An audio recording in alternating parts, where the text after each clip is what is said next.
Wow! Star Trek Voyager took the long-lived Star Trek franchise to new places. On screen, the crew of Voyager had to face unfamiliar territory, new alien enemies and allies, and conflict between the two stranded crews that combined on the ship out of necessity. Off-screen, Star Trek was breaking into new territory by casting a female captain to lead the series.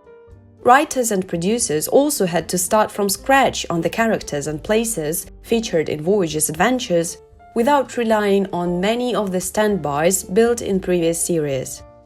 These new developments came with their fair share of conflict, arduous work, creative struggles, and behind-the-scenes drama. From the beginning, the creators were prepared for resistance to the idea of a female captain, and casting the right lead actress was more difficult than expected. Creative decisions for the series caused several issues. Some writing decisions failed miserably, while others took off despite resistance from cast and crew behind the scenes. Actors, producers, and writers got into long-lasting disputes over the direction of the series. In the end, Voyager ran for 7 successful seasons and created many beloved characters like Captain Janeway and Seven of Nine, but the journey to get there was far from easy. Kate Mulgrew and Jeri Ryan didn't get along. Mulgrew had been pushing to desexualize Star Trek and its female characters, and she was not happy with the introduction of the Seven of Nine. Mulgrew explained, "That moment stands out for me when Jeri Ryan arrived. That was an interesting moment because there has been a lot of controversy about it generated by me, again unfortunate. When you are the first female captain, you hope against hope that that's going to be sufficient until the date wasn't," she said. Mulgrew stated that Seven of Nine was brought in after she resisted a sexualized Janeway, adding, "I said you're just going to have to go somewhere else for it. So they got this very beautiful girl to come in. She played a wonderful character." Robert Beltran blames Brannon Braga for ruining characters' potential. Robert Beltran has never shied away from criticizing how Chakotay was underutilized on the show, and he thought the problem with his and other neglected characters started with Brannon Braga took over running the show. "I guess when Brannon Braga took over, when the Seven of Nine character made her entrance, the focus changed," Beltran related. "That was fine with me, but I think writers have an obligation to fill out all the characters if they are regular characters on a series. I think several of the characters were diminished, Chakotay and Tuvok and Kim and Neelix," he continued. "I think it was just easier for these new writers that came on to write stories about the captain and about characters that weren't really human, like Seven of Nine and the Doctor. Those 3 characters were kind of all-seeing, all-knowing, omnipotent, and I think a lot of that tension and drama that was available was lost, because you have to really dig hard to find tension in all-knowing, all-seeing characters," he said.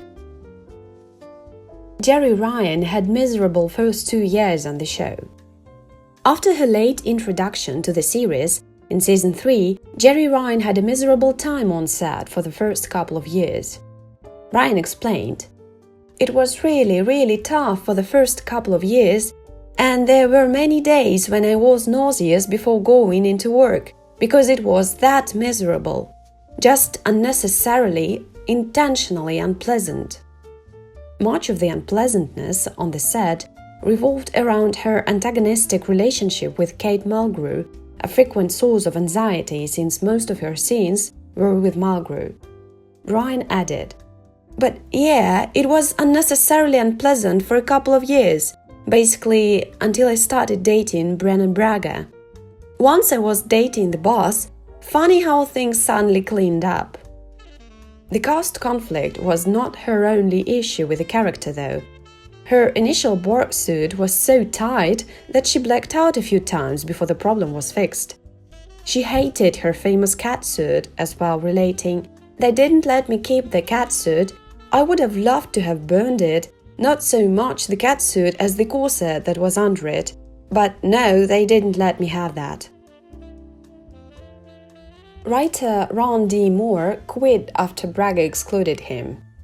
Veteran Star Trek writer Ron D. Moore joined Voyager's writing team after the end of Deep Space Nine, but Moore did not stay for long. He left the show after only a few weeks and just 2 episodes because Brannon Braga excluded him from writing decisions. Moore explained, "I have very hurt feelings about Brannon. It was a breakdown of trust. I would have quit any show where I was not allowed to participate in the process like that. I wasn't allowed to participate in the process and I wasn't part of the show. I felt like I was freelancing my own show." After writing for The Next Generation, Deep Space Nine, Generations and First Contact, Moore departed the Star Trek franchise for good so far, moving on to projects like Roswell, Battlestar Galactica and Outlander. Given his many contributions to the past iterations of Star Trek, this was a major blow to the creative development of the projects that followed.